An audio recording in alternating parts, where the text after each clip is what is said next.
Welcome to Dublin and welcome to Airline2Sim. Jonny, how are you doing? Not too bad. How have you been? I'm all right. Now, Jonny, you and I first started to chat, about a year ago when you were flying actually more than a year ago, when you were flying the 777 for a big Middle Eastern operator.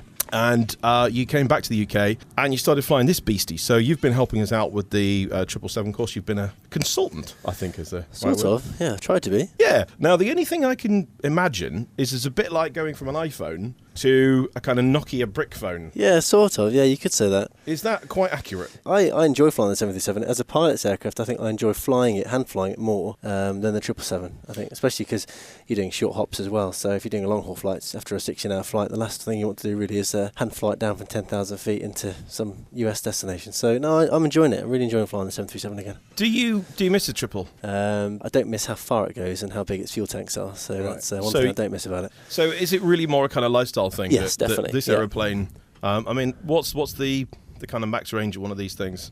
You're looking at with a 300 full load. I mean, I've done pretty full loads down to Las Palmas from sort of the north of England. Okay. So yeah, it can go quite far. That's where they updated, obviously, the winglet ones. They can go a little bit further and lift a bit more. They're a bit more efficient. You're looking at, if you want to go to Turkey in one of these, you're probably going to have to stop blocking off seats and stuff. So yeah, you're looking at probably 4.5 hours max, depending on the winds. Yeah, and that's probably one of the shorter legs that you would ever do on a 777. Yes, definitely, yeah. Okay, so for you, it's more that this aeroplane doesn't take you away from your wife and your kids. Definitely, yeah. It's more of a lifestyle thing. A lot more daytime flying, none of the long deep night stuff, the red eye flying. But no, I'm really enjoying being back. And the kind of airports you're going to fly this aeroplane to, I'm guessing potentially a bit more, maybe primitive in terms of aids and stuff like that. So yeah, you could say that. I mean, yeah, on the trip we did fly to a couple of the airports which are similar, but yeah, you're right. I mean, yeah, a lot of the southern Spain destinations sometimes don't have that many nav aids, and sometimes the only approach available might be a visual approach. Take Murcia for example, is it's a military/civilian airport. Sometimes the NDB's out, sometimes the VOR's out, sometimes the ILS isn't out, and all they say is you're clear for a visual. So yeah, it's fun. I'm enjoying it. So okay, with a kind of Spanish kind of mañana. Hey, mañana. Hey, no problem. We fix the VOR tomorrow. Definitely. All right. So here we are. We're on the ground at Dublin. So I don't know. Maybe we're going to do a charter or something. Maybe we're going to take some nuns to Lords. Oh, I made a joke about that, and then you said actually the last time you flew to Dublin was taking some nuns to Lords. That's right. It was back about 2006, I think. Yeah. All right. So you didn't fly the triple here? I didn't. No, it was quite hard. We had quite a lot of Irish pilots, and they were quite keen to get home. So it's quite a hard trip to get. So I never got it, unfortunately. So. All right. Okay. Got you. All right. So we're not going to spend because we haven't got you for very long today, and I think it would be very easy with an aeroplane that is as detailed as this that we could actually sit and talk about this for hours. Just when you first approach the aeroplane, walk around outside, what are the kind of big ticket items you're going to be having a look at? Big things probably when you first approach it is just what's really connected to it. Is it on ground power? Is the ground air conditioning in? Are the engineers working on it? Is any engine cals up? Just to get big picture stuff from the outside. If it's cold, obviously, if it's in the winter, you're looking for ice.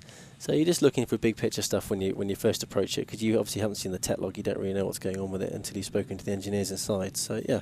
Is it pretty rare that a pilot actually managed to catch something that the ground crew have actually missed? No, not. To be fair, the aviation were quite safe, and luckily it doesn't happen very often. But no, I'd say it's not uncommon for pilots to notice things. I mean, the engineers are obviously looking at a lot of aircraft per day, and obviously if they're late on the shift, they're very busy people as well. So they tend to. We're all human. We do make mistakes. So no, I've had it a couple of times. Where the captain or myself's been outside and we've noticed something where the engineers haven't noticed. A lot of times, you tell them and they say, "Don't worry about it. It's absolutely fine. We know about that," and okay. It's been sorted. But no, it does happen. So it's good to refer it up. No, that's why we do it. That's why we all do walkarounds. So. Absolutely. Okay. All right. So let's not fall in a big hole on the walkaround. I mean, I guess these are relatively old aeroplanes as aeroplanes go, certainly compared to the ages of the 777s that you flew in the Middle East. But I'm guessing aeroplanes can fly forever if they're maintained. Yeah, well, obviously the engines aren't sort of 25, 30 years old. They're all sort of refurbished and pretty new. The interiors are obviously updated. and it depends on how long the airline wants to keep them. If they reskin them, obviously there's only so many cycles, pressurization cycles the aircraft can do. So, yeah, I mean, yeah, you could go forever, but they don't tend to. And a lot of 300s probably are coming to the end of their lives in the next 5-6 years. So, but yeah, so we'll probably see less and less of them flying around the UK and Europe, which is quite sad. Enjoy it while you can. Yeah, exactly. Yeah. All right. Okay. So, what do you think about this? I know that you're not a massive simmer. But this is X-Plane. How does this? It looks fantastic. How does this look to you? It looks very realistic. It's quite very nice. very detailed. I love the sort of the wear and tear on the aircraft as well on the fuselage. It looks. It does, yeah. It looks great. It's rather nice. Right now, one thing we can't do is we can't actually open the doors.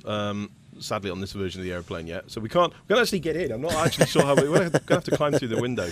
Now, I'm actually a little bit of a rookie when it comes to X-Plane. Yep. So if it all goes horribly wrong, then I'm not going to be able to help you, I'm afraid. Yeah, no. I was going to say no. I don't think you can. But what I'm going to do is I'm going to get the. Here's all the ground boys. There we go. It's quite a big fleet for a 737. It is. We're very well looked after here, aren't we? Where does the catering normally go? Catering normally. I'm trying to think actually. I think it goes on the back right door. Okay. Just on the back there. Okay, the normally. rear right. Yeah, okay. rear right. Well, let me. You wouldn't have 2 catering trucks for a Not for a 737. 300. No. That's some going, isn't it? Really. Right. So let's get rid of him. Right, and then the fuel guy. He seems to be going to. Yeah, that's where he goes. He'll stop about there. Right. There you go. All right. And then is the refueling point under the wing? Is yes, it that exactly. red kind of square we can see? It is. That's exactly where that pops down, and he'll plug in. He'll attach the ground electrics to the wheel just to ground the aircraft, and off he goes. How long does it take to fuel a 737 for? I can't remember what the rate is off my head, but depending on how far you're going, if you're looking at probably 10 tons of fuel, which is if it's got arrived with 3, let's say, and you're putting 7 tons on, not long, probably 10 to 15 minutes max. Right. Okay. If that. Probably. All right. So it's not like a 777 where it could. No, take, of course you're not putting hundreds of tons on, so it doesn't take hours. that long. Yeah. All right. Cool. All right. Well, let's hop up the steps and wrestle with the door. Sure. And let's go inside.